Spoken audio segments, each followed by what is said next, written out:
Sahabat, saya ingin bercerita kepada Anda mengenai The Invisible Company, perusahaan tak terkalahkan. Perusahaan tak terkalahkan itu adalah perusahaan yang berhasil dan sasarannya terlihat dengan menunjukkan keberhasilan, menunjukkan profit margin, menunjukkan berkembangnya pangsa pasar, dan menunjukkan reaksi kepuasan pelanggan. Itu adalah perusahaan tak terkalahkan.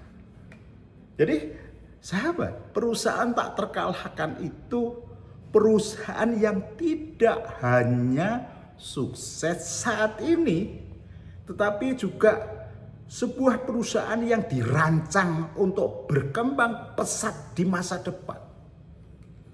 Dan perusahaan tak terkalahkan ini sangat tergantung daripada leadernya, sangat tergantung dari pemimpinnya.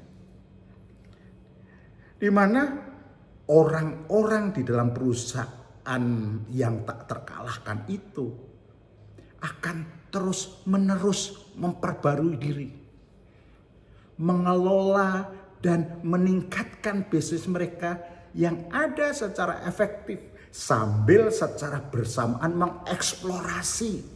mengeksplorasi peluang dan model bisnis baru yang tidak bisa diganggu oleh kompetitor.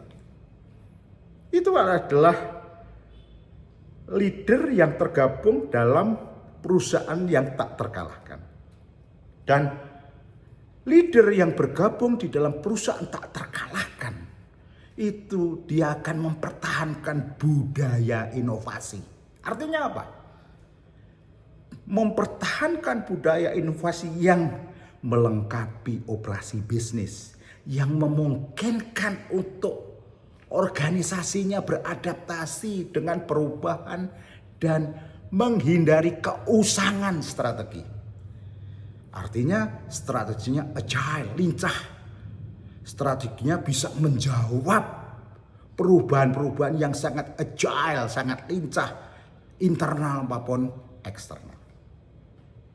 Nah, perusahaan yang tak terkalahkan itu sama dengan perusahaan sehat. Dan kalau kita lihat perusahaan sehat itu, sahabat-sahabat, indikatornya sederhana.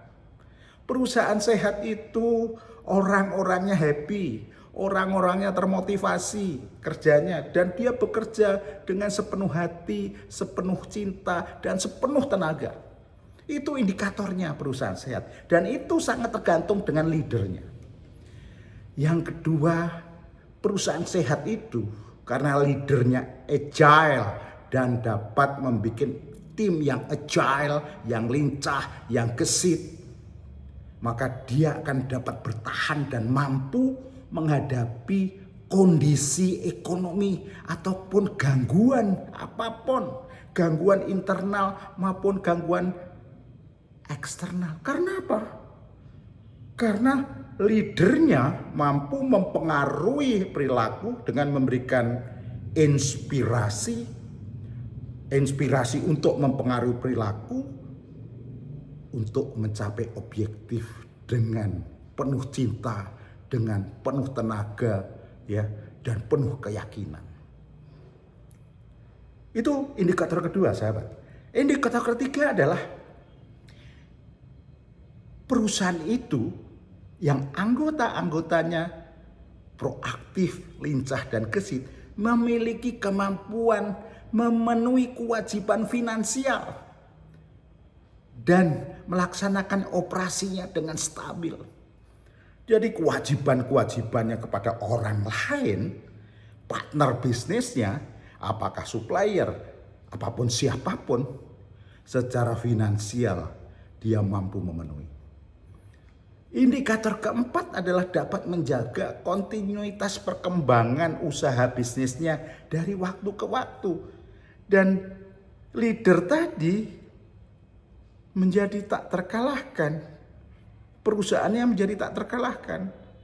Leader yang tak terkalahkan, yang agile gesit tadi, mampu membangun anggota tim yang lincah gesit, yang tak terkalahkan juga, menjadi proaktif. Sehingga apapun masalahnya di dalam bisa diatasi. Sehingga perusahaan itu akan menjadi sustainable growth dari tahun ke tahun. Nah, memang sahabat, untuk menjadi perusahaan tak terkalahkan ada syaratnya. Syaratnya adalah setiap anggota di dalam tim perusahaan tersebut pertama harus memiliki ilmu pengetahuan dan kemampuan kerja. Itu syarat nomor 1. Syarat yang nomor 2 adalah memiliki kemampuan melakukan inovasi dalam bekerja. Syarat yang ketiga adalah memiliki etos bekerja. Tidak akan berhenti bekerja sebelum berhasil. Syarat yang keempat adalah memiliki etika dan adab-adab kerja. Artinya etika dan adab-adab kerja, dia tahu persis aturan main. Dia tahu persis SOP-nya, job desk-nya, ruang lingkup kerjanya. Sehingga proses bisnisnya itu dilakukan dengan benar, sehingga hasilnya dengan benar. Dia harus beretika, tidak menghalalkan segala cara. Dia harus punya adab di dalam dia mencapai objek. Nah, 4 syarat ini menjadi penyebab perusahaan sehat. Oleh sebab itu, sebagai seorang leader, Anda harus mampu membangun orang-orang di dalam organisasi Anda, memiliki ilmu pengetahuan dan kemampuan kerja, memiliki kemampuan melakukan inovasi dalam bekerja, memiliki etos kerja, tidak akan berhenti mengerjakan sesuatu atau tidak akan berhenti bekerja sebelum berhasil, dan memiliki etika bekerja dan adab-adab bekerja. Itu adalah langkah pertama Anda sebagai seorang leader membangun good people yang menyebabkan perusahaan Anda tidak terkalahkan. Sampai bertemu lagi pembahasan selanjutnya mengenai the invisible company, perusahaan tak terkalahkan.